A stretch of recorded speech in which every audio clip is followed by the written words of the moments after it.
أعوذ بالله من الشيطان الرجيم.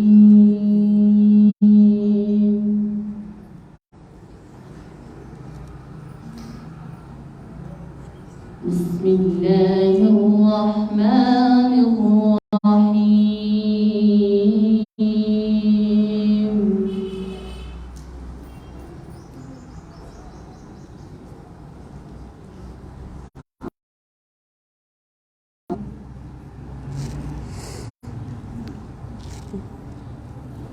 فذلك الذي يدعو اليتيم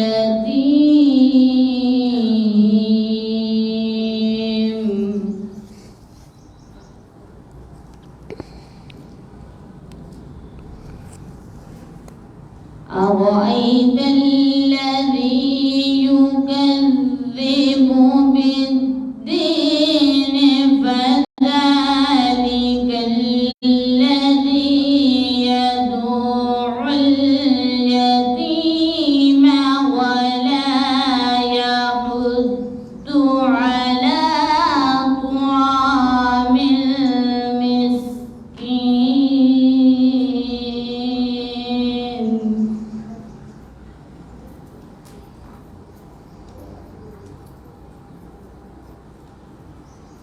فويل للمصلين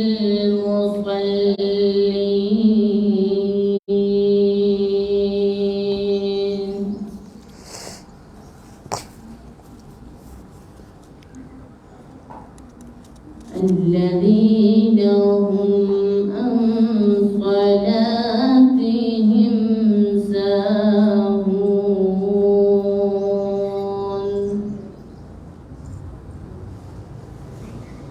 والذين هم يراءون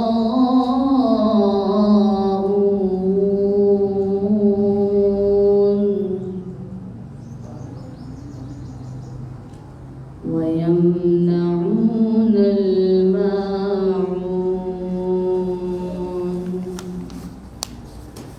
صدق الله العظيم.